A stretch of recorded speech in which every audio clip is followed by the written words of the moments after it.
함께 인사해 보실까요? 내일은 현충일입니다.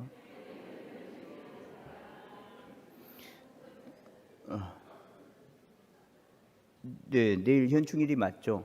현충일이 충렬을 드러내는 날, 그래서 나라를 위해서 헌신하시고 또 조국 수호를 하신 분들을 기리는 날인데 그런 날 되시고 또 빨간 날이니까 푹 쉬시면 되겠습니다. 이 본문으로 벌써 세 번째 설교를 하는데요. 아마 또 똑같네라고 생각하실 수도 있겠지만 잘 들으시고 또 그 속에서 은혜를 발견하면 좋겠습니다. 예수님께서 성전에 다시금 아침에 찾으셨죠. 하나님께서 모든 상황을 정리해 주시고 역전시켜 주시는 그 모습을 보여주셨음에도 불구하고 성전으로 다시 돌아가신 이유는 아직 복음을 받아들이지 못한 이들이 있었기 때문입니다. 그래서 자리에 앉으셔서 그 나오는 백성들에게 복음을 전하셨는데요. 이때 바리새인들과 서기관들이 나왔는데 한 가늠한 여인을 데리고 와서 당신은 어떻게 할 거냐? 모세율법에는 돌로 치라고 했는데 당신이라면 어떻게 하겠느냐라고 묻습니다. 여기서 돌로 치라라고 이야기를 하면 로마의 법을 어기는 것이 되기에 이 모습을 빌미로 이들은 고소를 할 거고요. 또 반대로 돌로 치지 말아라라고 이야기를 하면 모세율법도 모르는 자가 어떻게 그리스도겠느냐라는 트집을 잡으려고 그들은 두 가지의 정답을 생각해 놓고 이 질문을 던진 겁니다. 근데 예수님께서는 죄 없는 자가 돌로 치라라는 답을 하셨고 바리새인들과 서기관들이 생각하지도 못한 그 답을 말씀하셨고요. 그 말씀을 들은 사람들은 양심의 가책을 느껴서 하나둘씩 돌아가는 모습을 보였습니다. 그런데 이 모습은 이미 짜인 극본 안에서 만들어진 모습이거든요. 물론 이들이 짠 극본에서는 예수라는 자가 돌로 쳐라, 아니다, 돌로 치지 말아라, 둘 중에 하나에 대한 답을 해가지고 본인들이 승리로 끝나는 그런 극본을 썼을 텐데 그 극본과 결과가 다르게 예수님이 다른 대답을 했거든요. 그러나 이 모든 모습이 예수님을 시험하고자 모든 것을 계획했다라는 것은 알 수 있습니다. 그들은 생각하지도 못한 대답, 두 개의 예시 중에 하나가 다른 대답, 그들이 계획한 예수에 대한 시험은 이렇게 끝나고 말았습니다. 근데 이 본문을 자세히 읽다 보니 또 여러 번 읽다 보니 의문점이 하나 들더라고요. 과연 현장에서 간음했다라고 잡힌 여인을 데리고 왔는데 이 여인이 진짜 간음한 여인이 맞을까? 오해는 마시고요. 이 질문은 성경을 거스르자는 말은 아닙니다. 성경이 거짓을 말한다라는 게 아니고 계속 읽다 보니까 의문이 들었거든요. 흘러가는 내용상 또 정황상 이 여인은 혹 간음하지 않은 여인일 수도 있겠다라는 생각이 들었습니다. 지금 여러분들 표정이 굉장히 벙져 있는데 의아해 하실 수 있습니다. 왜냐하면 분명 성경에서는 간음하다 여인이 잡혔다라고 이야기를 하고 있고 또 예수님도 그 여인의 간음죄에 대한 그 죄를 사하여 주겠다, 그렇게 용서한다라고 말씀을 하셨거든요. 더 자세히 나와 있으면 참 좋으련만 다른 부가적인 설명은 또 그 이후에 다른 이야기는 성경에 기록되어 있지 않습니다. 물론 성경에 나와 있지 않은 내용을 굳이 말하지 않아도 되겠지만 혹 이렇다면, 혹 이런 상황에 이런 은혜가 있다라는 것을 함께 나누고자 함이니 넓은 마음으로 들으시고 은혜만 챙기시면 좋겠습니다. 현장에서 잡힌 여인은 진짜 간음한 여인일까? 라는 그 첫 번째 의문을 품을 수 있는데요. 그것은 이 여인이 간음한 여인이 맞다면 왜 이 여인만 끌려왔을까라는 생각이 들 겁니다. 사실 간음이라는 게 혼자 할 수 있는 것은 아니거든요. 끌려온 사람이 여인이기에 분명히 혼자 할 수 없는 간음이기에 남성이 필요합니다. 분명 간음의 현장에서 붙잡은 여인이라고 설명하고 있는데 이 간음의 현장에 상대방인 남성이 없다, 상대방인 남성이 잡혀오지 않았다라는 것은 굉장히 이상하거든요. 손뼉도 양손이 부딪혀야 나는 것이고 상대방이 있어야 간음도 할 수 있는 것인데 남성은 잡혀오지 않았습니다. 그럼 이런 의문이 또 들 겁니다. 그러면 간음죄는 남성과 여성이 함께 저질렀음에도 불구하고 여성에게만 해당되는 죄인가? 제가 그 시대를 살아보지 않아서 정확한 답이 이것이다라고 말씀드리기는 어렵지만 그렇진 않았을 겁니다. 간음하는 여인도 문제이지만 간음하는 문제는 사실 남자 쪽이 훨씬 더 많거든요. 사회적으로 간음은 여자가 스스로 자원하여서 남자를 유혹하여 간음을 하는 경우는 그리 많지는 않습니다. 대부분 남자로부터 기인된 것을 간음이라고 하고 여자로부터 기인된 것을 쌍방간의 동의가 있어서 일어난 행위인 간통이라고 이야기를 하거든요. 혹은 간음의 폭력적인 위협이 가해져서 이루어진다면 강간이 되는 거고요. 이 간음한 여인이 강간을 당한 것이라면 여인은 어쩌면 무죄다라고 이야기할 수도 있고요. 간음은 정식으로 혼인한 부부 이외의 방법으로 이루어지는 모든 성행위를 통틀어서 부르는 말입니다. 그러니 오늘 본문에 나와 있는 간음한 여인의 입장에서 본다면 이 여인은 혹 몸을 파는 여성이라든지 아니면 그 상대방 남자가 분명하게 있고 그 남자와 바람을 피우는 여인이었을 겁니다. 이런 경우라면 그 죄에 대한 책임은 간음을 행한 남자 그리고 여자에게 동일하게 함께 물어야 하는 경우인데요. 그렇다면 혹시 이 여인이 몸을 파는 여인이었을까? 아닙니다.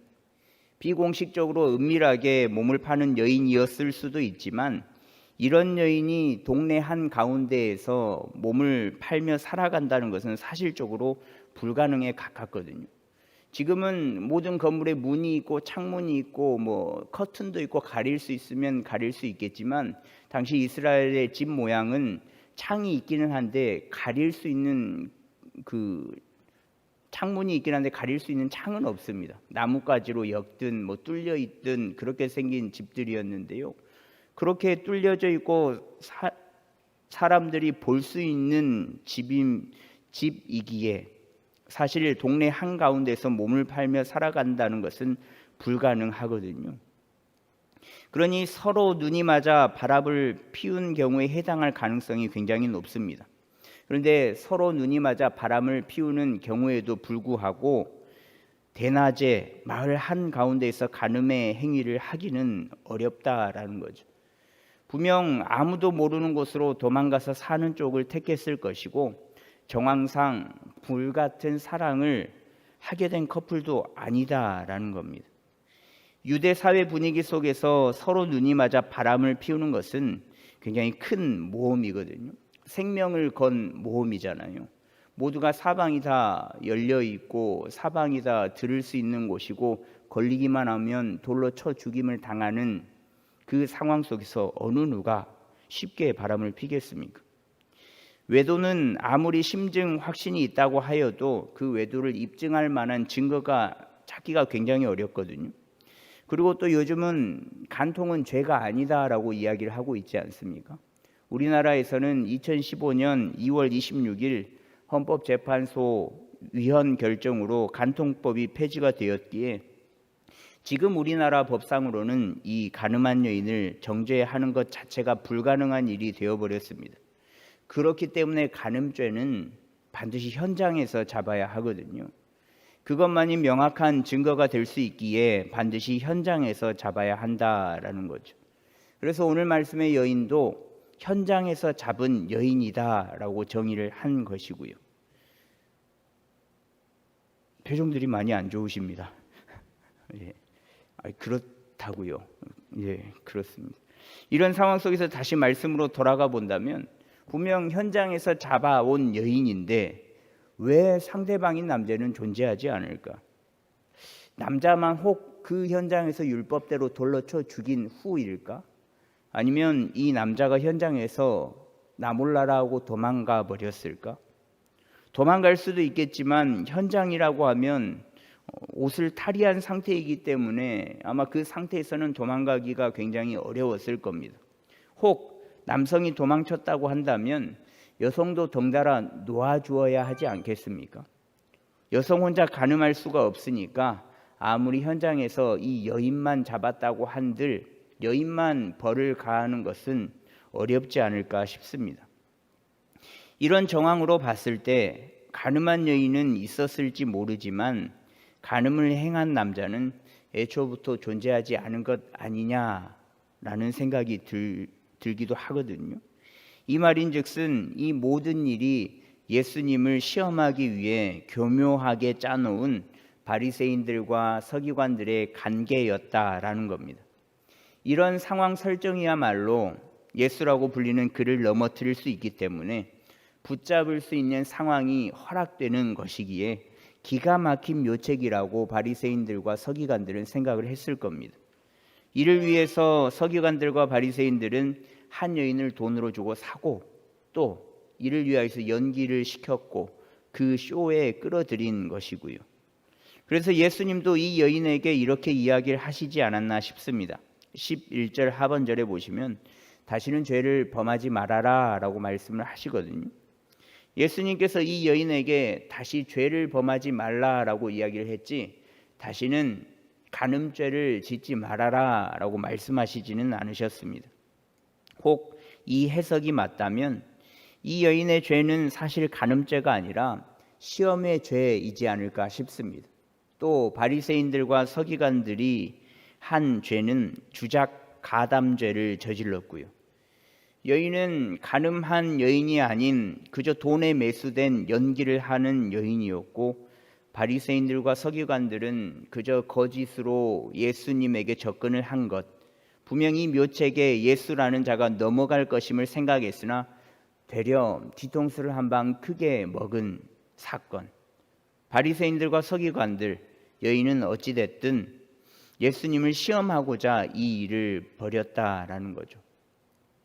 이 시험을 통해서 예수를 넘어뜨리면 붙잡을 구실이 생기면 되는 것, 간음한 여인이라는 연기를 시켜서 빠져나가지 못할 상황과 환경을 조성하여서 어떻게든 예수라는 자를 넘어뜨리고 붙잡으려고 한 것이죠. 근데 중요한 것은 이 말씀에 등장하는 이 여인이 진짜 간음한 여인이든지 혹 바리새인들과 서기관들이 그저 포섭해서 그냥 쇼를 보여주는 연기를 하는 여인이었다든지 하더라도 둘 다 예수님을 시험하기 위해 벌어진 모습은 사실이다라는 거거든요. 그러니까 예수님을 넘어뜨리기 위하여서 붙잡기 위하여서 어찌됐든 이 여인을 사용한 것은 사실이다라는 겁니다. 시험을 한다는 것은 믿지 않는다라는 전제가 있기에 시험을 하는 거거든요. 믿으면은 시험을 할 필요가 없는 겁니다. 이 예수라고 불리는 자가 그리스도가 맞다라는 것을 믿으면 구약에서 말하는 그 메시아가 맞다라고 믿어지면 다시 오실 이스라엘 왕이다라는 것이 믿어지면 시험할 필요가 없습니다. 그저 따라다니면서 예수님께서 하시는 일에 함께 참여하고 또 예수님께서 들려주시는 말씀을 들으면서 그 말씀을 받으면 될 뿐이지 잘 믿어 구원에 이르면 될 뿐이지 믿어진다면 시험할 필요가 단 하나도 없거든요. 시험은 믿지 못하는 불신앙에서 시작된다라는 거죠. 예수님을 시험하는 죄는 믿지 않는 그 모습 속에서 불신앙 속에서 시작된다라는 겁니다. 믿기지 않으면 그냥 믿지 않은 것으로 끝나면 되거든요. 당신이 그리스도라고 우리가 기다리고 있는 그 메시아 그리스도라고 말도 안 돼. 갈릴리 출신이 당치도 않는 소리 하지 마. 믿기지 않아. 믿기지 않으면 그냥 믿지 않으면 됩니다. 믿지 않으면 될 일을 바리새인들과 서기관들은 굳이 이토록 예수님을 경계하고 또 시험하면서 예수님을 넘어뜨리려고 하는데요. 왜 예수님을 넘어뜨리려고 했는가? 그들은 예수님을 자신들과 경쟁 업종자라고 생각을 했기 때문에 그렇습니다. 이 예수라고 불리는 자가 등장한 이후에 사람들은 자신들이 읽어주는 하나님의 말씀 또 자신들이 해석해주는 말씀을 잘 듣지 않았거든요. 자신들이 이야기하는 그 이야기는 들으려고 하지 않았거든요. 자신들을 우러러 보았던 사람들이 이제는 자신들을 우러러 보지 않거든요. 또 자신들을 향해서 존경의 눈빛을 보내는 것이 아니라 반대로 잘못되었다라고 이야기하는 눈빛을 보내기도 하고, 늘 깎아내리는 모습만 보이기에 이들은 경쟁 업종자, 그리고 자신들을 망하게 하는 자, 혹 우리들의 밥그릇을 빼앗아 가는 자 정도로 여겼습니다. 예수님을 그렇게 여겼기에 믿지 않는 것으로 그치는 것이 아니라 믿지 않는 것을 넘어서서 제거해야 할 제거 대상 방해물이었던 것이죠. 그래서 주작을 하게 되었고 연기를 담당하는 여인을 섭외했으며 자신들의 계획이 실패로 돌아가자 주랭랑을 가장 먼저 쳤을 겁니다. 증오하는 마음에서 믿지 않은 것으로 이어지고 예수님을 시험하는 모습을 보였다라는 거죠. 예수님을 시험하는 이 오늘 본문의 모습이 부디 우리에게는 없었으면 좋겠습니다. 지금 무슨 말을 하고 있냐고. 여러분들이 예수님을 지금 믿어서 이곳에서 예배를 드리지 않습니까? 예수님을 믿는 우리이기에 수요 기도회에도 나와서 예배를 드리는 우리 앞에서 어떻게 믿지 않는 자의 모습이 없었으면 좋겠냐라고 이야기를 하냐라고 물으시는 분들이 계실 겁니다. 당연한 거죠. 예수님을 시험해 봐야지 라고 생각하면서 시험해 보는 사람은 없을 겁니다. 누가 예수님을 대놓고 시험할 수 있겠습니까? 누가 성자 하나님이신 예수님을 대놓고 내가 시험해 봐야지 진짜 예수님인지 진짜 성자 하나님이신지 내가 시험해 봐야지 그러면서 대놓고 시험할 사람은 없을 겁니다. 그런데 대놓고 시험하지는 않지만 은연중에 우리는 예수님을 시험할 때가 있다라는 거거든요. 이상하게도 신앙생활을 하는 그 은연중에 무엇인가를 걸고 신앙생활을 할 때가 있습니다. 어떤 기도의 제목이 있었는데 이 기도에 대한 응답이 있다면 하나님 제가 이 기도에 대한 응답을 정확히 해주시면 제가 더 열심히 신앙생활을 해보겠습니다. 제가 더 믿음을 가지고 살아볼게요. 제가 이 기도에 응답이 된다면 지금까지 예를 드는 거예요. 오해하지 마세요. 예를 드는 거예요. 제가 술을 끊어보겠습니다.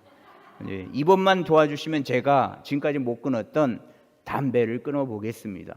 이 기도에 응답해 주시면 제가 지금까지 나의 발목을 잡고 있는 하나님께서 기뻐하시지 않는 그 일을 끊어보겠습니다. 그렇게 은연중에 기도를 하거든요. 여기까지는 굉장히 좋습니다. 이룩되면 기도의 응답이 되면 기도의 응답도 되고 또 내가 끊지 못했던 것도 끊고 어려워하는 부분도 끊고 싶었던 모든 부분들도 은혜가 아니면 끊을 수 없는 부분을 끊으니 굉장히 좋습니다. 모든 기도의 제목에 그래서 응답이 있으면 좋겠습니다. 그래서 끊고 싶은 것들은 하나님의 은혜 속에서 다 끊으시고 더 하나님을 바라보는 우리가 되었으면 좋겠습니다. 근데 안타깝게도 반대로 이룩되지 않을 때가 있잖아요. 저만 이룩되지 않을 때가 있나 봅니다. 그런데 이 이룩되지 않을 때 어떻게 돌변하는 줄 아십니까? 하나님 왜 응답이 없습니까? 제가 이렇게 한다고 했잖아요. 제가 술 담배를 끊으면서까지 이렇게 열심히 해보려고 하는데 왜 응답이 없습니까? 전지전능한 하나님의 능력이 이것밖에 안 되는 겁니까? 이 정도의 하나님이라면 저는 이제 헌금을 하지 않겠습니다. 이 기도에 응답해 주지 않는 이 정도의 하나님이라면 저는 예배를 드리지 않겠습니다. 이 정도의 하나님 밖에 안 된다면 저는 교회를 떠나겠습니다. 기도를 할 때, 헌금을 할 때, 찬양을 할 때, 예배를 드릴 때 하나님을 향한 모든 드리는 행위를 할 때 무엇인가를 걸고 하는 모습은 믿지 않는 마음이 있다라는 거거든요. 즉 하나님을 시험하는 마음에서 이런 기도를 한다라는 겁니다. 들어주시면 하나님이시고 들어주시지 않으시면 하나님이 아닐까요? 응답이 있으면 하나님이 맞고 응답이 없으면 과연 하나님이 아닌 분이 되겠습니까? 응답의 조건이 내가 하는 기도의 제목이고 내가 하는 기도의 제목과 다른 모습을 보이면 그건 응답의 조건이 아닌 걸까요? 이런 모습은 하나님을 시험하는 것, 어찌 보면 믿음이 없는 모습과도 같거든요. 마치 오늘 서기관들과 바리새인들이 예수를 시험함이러라 라고 말씀하신 이 말씀과 같이 말입니다. 하나님을 향한 찬양, 기도, 예배이지만 자신의 감정과 상태에 따라서 바뀌는 모습이라면 사실은 믿음이 있다라고 말하기는 어려운 모습이거든요. 우리의 기도에는 이런 내용이 많이 있지 않습니까? 죄로 죽을 수밖에 없는 나, 그럼에도 불구하고 십자가의 보혈로 구원의 은혜를 베풀어 주셔서 감사하다. 이런 기도를 대체적으로 많이 합니다. 죄에서 구원해 주셨고 죽을 수밖에 없는 자를 구원해 주신 것 자체만으로도 감사하다. 우리는 이 하나님을 믿지 않습니까? 그것만으로도 하나님은 하나님이시거든요. 그것만으로도 족하다라고 기도는 하는데 이 믿음의 모습을 보면 원하고 바라는 것이 이룩되지 않으면 나도 모르게 은연중에 하나님을 시험하는 모습이 있다라는 겁니다. 무엇인가를 걸고 기도하는 것은 내기를 하자라고 하는 것이지 결코 기도는 아니거든요. 이룩되면 하나님이 있는 것이고 이룩되지 않으면 하나님이 없는 것. 그러니 교회를 떠나고 신앙생활에 전부를 하지 않겠다라고 이야기를 하는 겁니다. 그것도 너무 쉽게 말입니다. 근데 우리가 보통 직장 생활을 할 때 이를 악물고 버티잖아요. 우리의 부모님들은 모진 풍파를 다 견뎌서 우리를 키우시지 않으셨습니까? 또 우리도 마찬가지고요. 그만두고 싶을 때에도 가슴속에 사직서를 넣고 품고 다니면서도 쉽사리 그만두겠습니다. 사직서를 제출하지 못하는 게 제 가족의 그 얼굴들이 떠오르기에 가족을 책임져야 한다는 생각에 버티되 끝까지 버티신 분들이 우리의 부모님들이시고 여러분들이시거든요. 이놈의 회사 진짜 더러워서 못 해먹겠네. 제 얘기가 아니에요. 오해하지 마세요. 저 회사는 아니고 교회를 다니잖아요. 내가 진짜 관둔다라고 말하면서 그런 분들이 정년 퇴임까지 가는 이유는 참고 참되 끝까지 참으시거든요. 그렇게 끝을 내지 않고 버티는 게 우리 부모의 세대요, 또 지금을 살아가는 우리의 모습이라는 거죠. 근데 직장은 그렇게 버티는데, 그렇게 애를 쓰는데 왜 그렇게 하나님의 손은 쉽게 놔버릴까요? 꼭 붙잡고 버텨야 하는데, 버티면 끝내는 승리의 노래를 부를 주인공이 나인데, 부르짖고 간절히 기도하면 크고 은밀한 일을 보여주실 분이 내가 믿는 하나님이신데 왜 그렇게 응답이 없다고 들어주시지 않냐고 그 손을 쉽사리 놓고 떠나는 경우가 많을까요? 그 이유는 교회를 옮기면 되니까요. 또 다른 교회를 찾으면 되니까. 또 쉬었다가 언제든지 원하면 교회로 복귀가 가능하니까요. 교회를 떠나는 것, 하나님을 떠나는 것을 너무 쉽게 말하는데 그렇게 쉽게 바뀌는 믿음과 신앙생활의 모습이 과연 하나님 보시기에 예쁜 모습일까 생각해 보면 좋겠습니다. 부디 오늘 말씀의 바리새인들과 서기관들처럼 예수님을 시험하는 이 모습과 같이 하나님을 시험하는 모습이 우리에게는 없었으면 좋겠습니다. 하나님은 그 자체만으로도 우리가 시험할 존재가 아니다라는 것을 늘 기억하며 살아가는 우리가 되었으면 좋겠습니다. 기도에 응답이 없으면 응답이 없는가 보죠. 응답이 없는 것 자체가 기도의 응답이 될 수가 있거든요. 혹시 압니까? 하나님께서 그저 내게 기도의 훈련을 시키기 위하여서 기도의 자리에 앉게끔 하기 위하여서 그런 제목을 주셨을 수도 있잖아요. 하나님의 때는 아무도 모른다라는 것을 기억하면서 인내하며 찾되 하나님을 시험하지 않고 끝까지 믿는 우리가 되었으면 좋겠습니다. 가족을 생각하고 가족 구성원을 생각하고 나의 자녀를 생각하면